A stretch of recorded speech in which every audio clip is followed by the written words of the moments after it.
When most people picture World War I, they see endless trenches, mud, and soldiers bracing for machine gun fire on the Western Front. This image, of stalemate and attrition, has dominated our memory for over a century, but it's only half the story. While millions fought in the West, an equally vast and brutal conflict raged in the East, a war of movement, chaos, and sweeping battles across a 1,000-mile front. Here, the fate of empires was decided, and the map of Europe was redrawn. To truly understand the First World War, we must look beyond the trenches and explore the forgotten Eastern Front. This is a story of immense suffering, revolution, and world-changing consequences.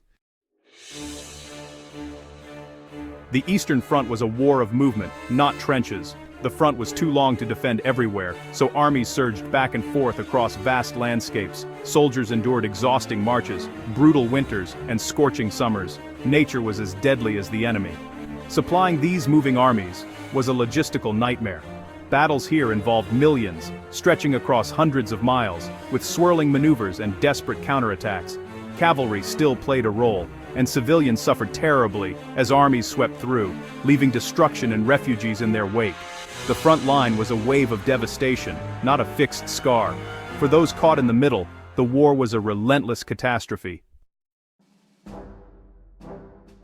The Eastern Front of World War I was a vast and brutal theater, where three ancient empires, each already weakened by internal strife, were drawn into a desperate struggle for survival. Here, the fate of millions would be decided not just by battles, but by the slow unraveling of imperial power. The main players were Germany, Austria, Hungary, and Russia, each led by monarchs whose decisions would shape the course of history. Germany, the most industrialized and technologically advanced of the three, entered the war with confidence. Its leaders believed that by supporting Austria-Hungary and launching swift offensives, they could knock Russia out of the war before it could fully mobilize its massive armies. Austria-Hungary, in contrast, was a fragile patchwork of different nationalities and cultures. Its army was plagued by language barriers, divided loyalties, and outdated tactics. The empire's leaders struggled to maintain unity as ethnic tensions simmered beneath the surface. On the battlefield, these weaknesses became painfully clear. Austro-Hungarian forces suffered devastating losses, and their survival increasingly depended on German reinforcements and leadership. Russia, the largest of the three empires, could call upon millions of soldiers, yet its vast size was both a strength and a curse. Poor infrastructure, outdated industry, and chaotic supply lines meant that Russian troops often went into battle without enough weapons, ammunition, or even food. Despite their courage and sheer numbers, Russian soldiers faced immense hardships. Many fought in tattered uniforms, lacking basic equipment, and morale suffered as defeats mounted and conditions worsened. The relentless fighting on the Eastern Front pushed all three empires to their limits.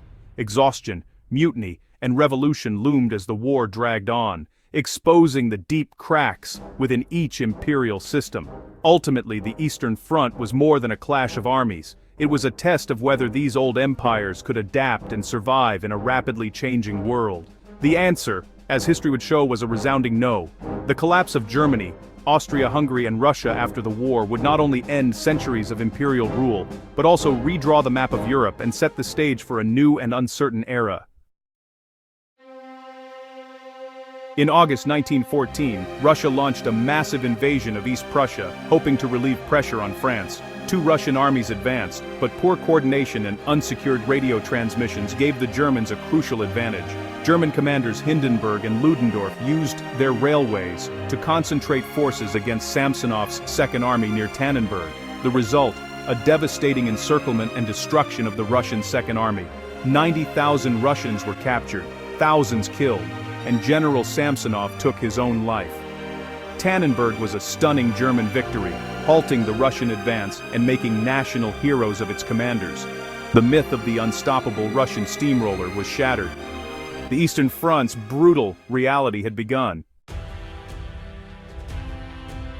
While Germany triumphed at Tannenberg, Russia crushed Austria-Hungary and Galicia, nearly collapsing the Habsburg Empire. To save their ally, the Germans launched a massive offensive at Gorlich's Tarnów in 1915, breaking the Russian lines. The Russians began the Great Retreat, abandoning Poland, Lithuania, and much of Ukraine. As they withdrew, They destroyed infrastructure and forced millions of civilians eastward, creating a humanitarian disaster. The retreat was a national humiliation for Russia, with millions of casualties and lost territory. Faith in the Tsar's government crumbled, and the seeds of revolution were sown. The Eastern Front was now a test of endurance, not just military might. The empire was bleeding and its future was in doubt. By 1916, Russia seemed finished, but General Brusilov had a new plan. Instead of concentrating forces for a single breakthrough, he launched surprise attacks along a wide front. The Austro-Hungarian lines collapsed, and entire units surrendered. In days, Russia captured hundreds of thousands of prisoners and advanced rapidly.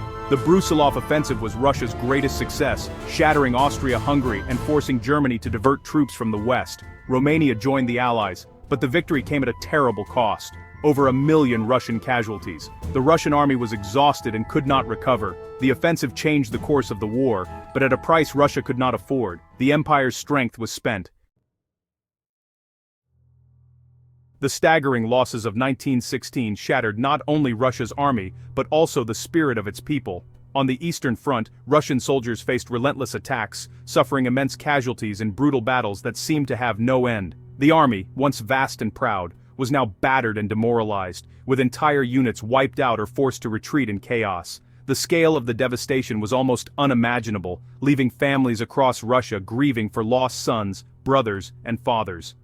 As the war dragged on, the situation at home grew dire.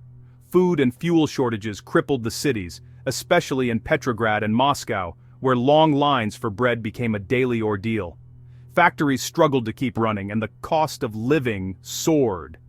Ordinary Russians, already weary from years of hardship, began to lose hope.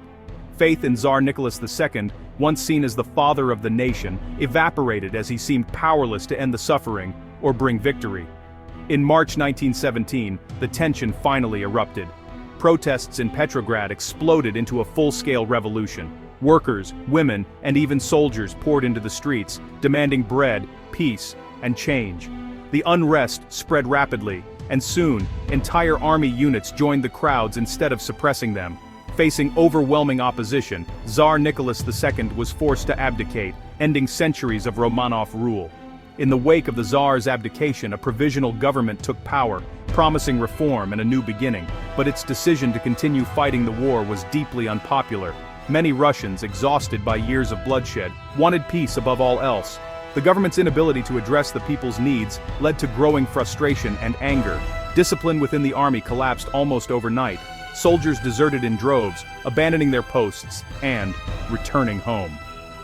The once mighty Russian military was now in disarray, unable to defend the country or maintain order. Sensing an opportunity to further destabilize Russia, the Germans arranged for Vladimir Lenin, a revolutionary leader in exile, to return to Petrograd in a sealed train. Lenin's arrival electrified the revolutionary movement as he brought with him radical ideas and a promise to end the war. The Bolsheviks, led by Lenin, rallied the masses with the slogan, "Peace, Land, and Bread."